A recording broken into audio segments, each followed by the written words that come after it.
what made me want to be involved is Jane Fonda, Lily Tomlin, Sally Field.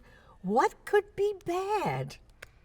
And I thought anything with these three ladies who've already said yes, who were very interested, I thought nothing bad can come of this, but only good.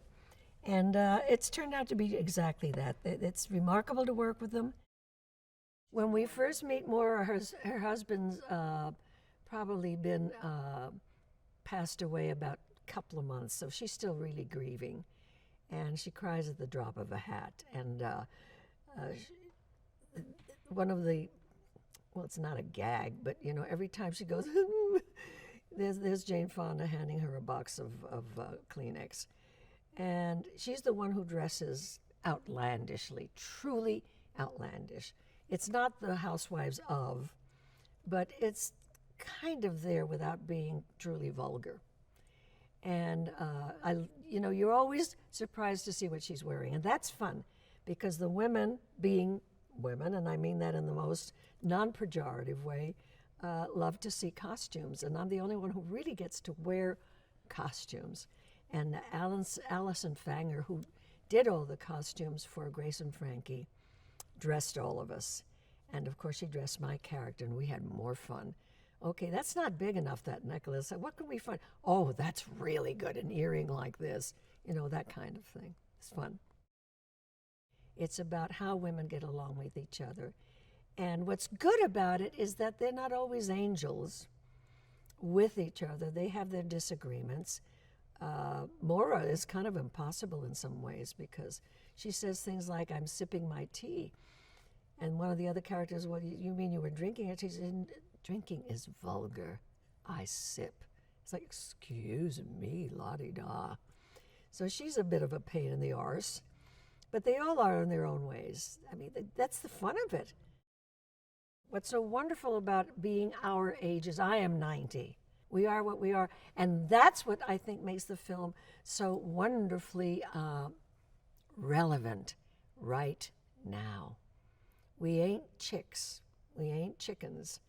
And that becomes a plus, because we're also very innovative. We have experience behind us. We have a history, unlike very young women. So this makes it a very different film from the kind of film you might see with younger, a four group of younger women. You can do whatever you damn please. You know, I'm 90, and that's exactly how I feel. I can say what I wish.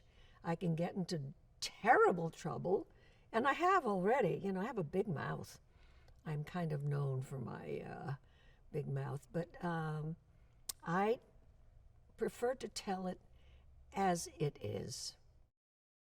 Billy Porter and I did bond immediately. He's a lovely man, and he's funny, but he's mostly a very special guy. He's a very sensitive person, and very thoughtful. I love the way that he articulates. I had the best time doing that little dance section. My God. First of all, we're not supposed to be good dancers. I mean, that should be immediately obvious. And it was fun to pretend that I didn't know how to do that kind of dancing. It's an example of what can happen with loving relationships, which has very little to do with gender. It has everything to do with kindness and love, and caring for each other. It's really, I think it's universal. So it's not, you know, people can come to that conclusion because there are, after all, 4 women in it, 4 of whom are well known. But I think we remind them that there's more behind friendship than meets the eye. And I think one of the lovely things about it, too, is that we look after each other. Women are that way, you know. Women are, on the whole, very nurturing creatures. And it's not wasted, on me at least, that we do so well in that department. Maybe because we've been mothers, or maybe because we've been beautifully mothered. But And it's something and you know what's good about it too? Nobody talks about that in the movie. That is not the theme of the movie at all. It's about just four people who get along in wonderful ways.